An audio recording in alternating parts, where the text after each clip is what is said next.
We've been learning about solutions and about bifurcations that occur when we're thinking about first order differential equations, equations of the form x dot equals f of x.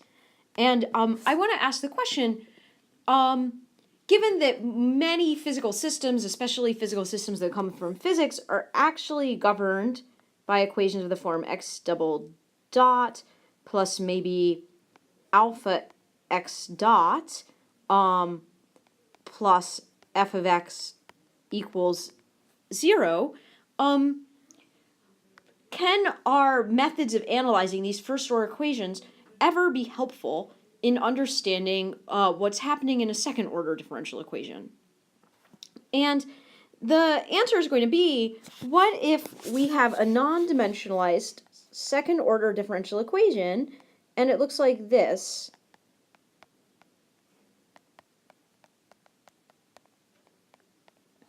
So epsilon times our second derivative term plus our first derivative term plus f of x equals 0. Well, if epsilon is quite small, then for most values of x double dot and x dot, we can expect that this epsilon x double dot term is basically 0 and we can neglect it. And in that case, we can maybe just analyze these two terms that are generally larger to understand the behavior of the system.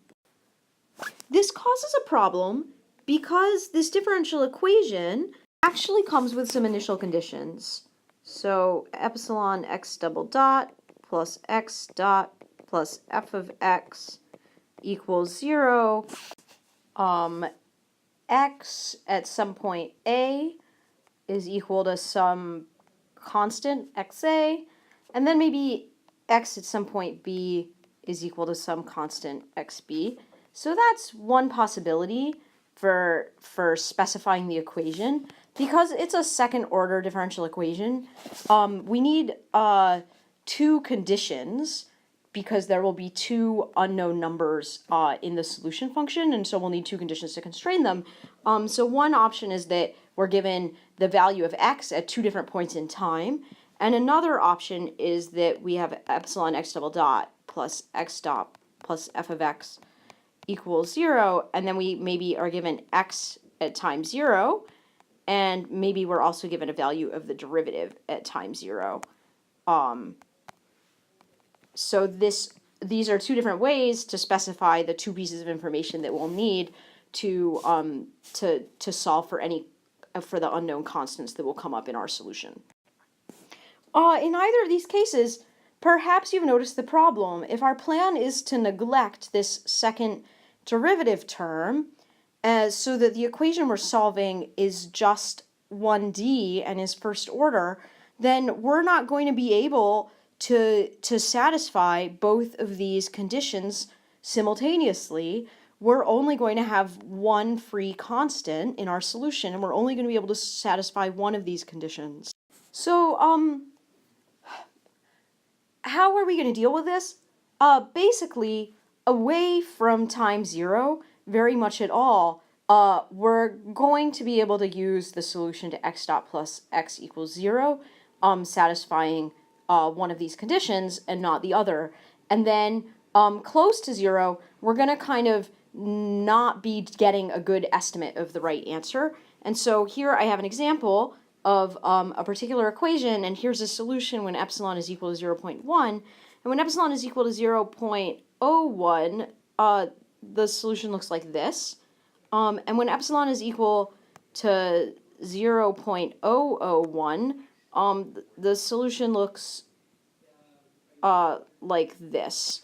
And so what's happening is we have some solution that's looks a lot like the solution to x dot plus x equals 0 when we're further away from the origin, and very close to the origin we have something sort of crazy happening, sort of within a distance of epsilon of the origin, that allows us to satisfy this second condition. And so actually the solution of x dot plus x equals 0 is e to the negative t, if we set x of 0 equal 1, and that looks like this. So it's essentially an exact match with what's happening at epsilon 0.01 or 0.001. And then for those solutions to satisfy this more full equation with this first derivative condition, they just have this very sharp change that happens right at a short time. Why does it happen at a short time? Why is it that within epsilon of the origin that we have something strange going on? We can think about the size of each of these terms. So this is maybe size epsilon times a characteristic length over time squared, and that's coming from the fact that it's a second derivative, so we're dividing by time twice.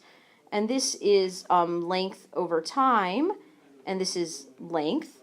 And so this second derivative term is going to matter when these two terms are of approximately the same size.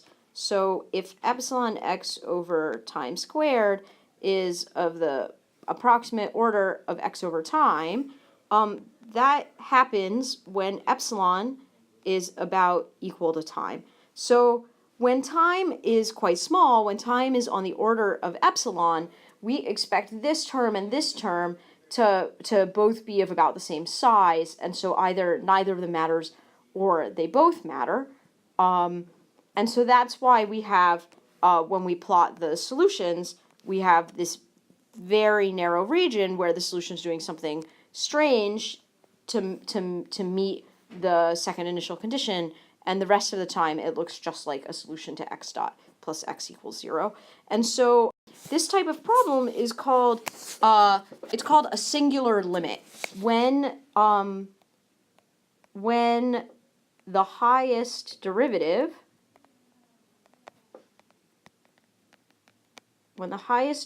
term can be neglected, we can't satisfy all the initial conditions. We can't satisfy all conditions.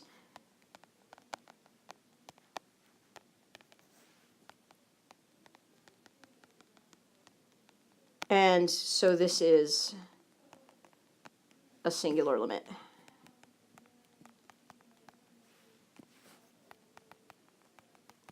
But that's okay. Even though we can't satisfy all of the conditions, we can still do an analysis that helps us learn something about the behavior of the system, even as we have to neglect one of the conditions.